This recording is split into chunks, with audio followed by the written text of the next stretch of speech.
Lisaks funktsionaalsetele renditoodetele peaks üritus olema ka ilus või mida sina sellest arvad, Heidi? Jaa, kindlasti. Ütleme, et kui võtta lihtsalt selline paljas ruum või lihtsalt telk, siis tegelikult dekoratsioonid on need, mis annavad nii-öelda emotsiooni ja tegelikult meie siis müümegi ja rendimegi emotsiooni, et kui külalised astuvad sisse, siis neil tuleb see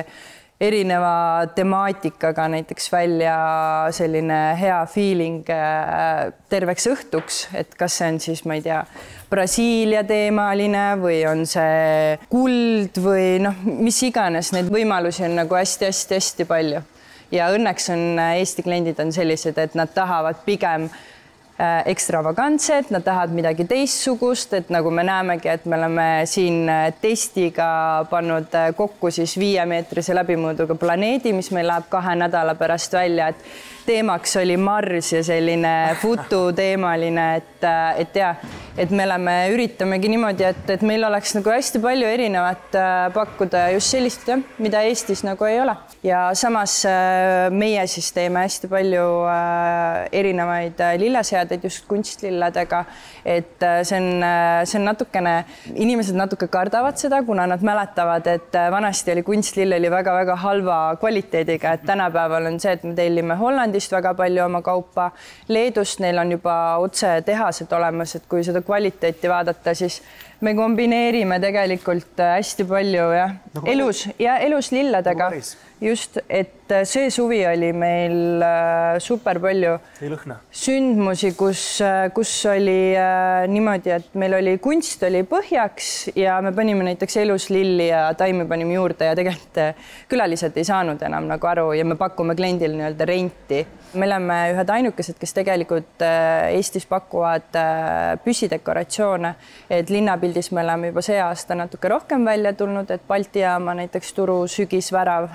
et seda me käisime nüüd eile tegemas ja tõesti,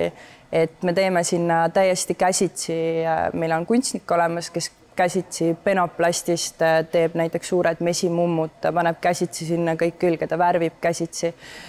Tegime suveks, tegime suured meetrised jäätised, et selles mõttes ongi see tootmine on nagu meile just tulnud, et mul ei ole väga palju seda, et ma kuskilt tellin, ma tellin näiteks Hiinast või kust üldiselt tellitakse suures koguses, et meie kuidagi nišš on tekkinud niimoodi, et öeldakse, et ma tahan midagi sellist ja me toodame ise, värvime, teeme, et just sellised suured gigantsed detailid on nagu meie teema, et ja. Et ühesõnaga, mis iganes stiilis, stiilipidu teete ära? Mis iganes, jah, et siin ei ole nagu, meil ei ole ühtegi asja, mis jah, oleks nagu piirangutes, et meil on olemas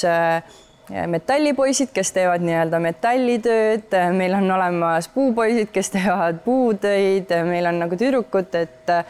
kui seal üleval näiteks vaadata, et meil tuleb kohe jõulud tulevad, et me hakkame komplekteerima lahti, siis tegelikult kui vaadata neid palle seal üleval, mis on puntidesse pandud, need on tüdrukutel tehtud käsitsi kõik, et kuna selliseid palli on kuskil müüa, siis me ostsime penoplasti pallid ja käsitsi pandi kõik seemis ja velvet sinna ümber ja need olid siis Rotermannis ja Ülemistes oli eelmine aasta jõuludel üleval. Et selline käsitöö on jah, meie teema täiesti.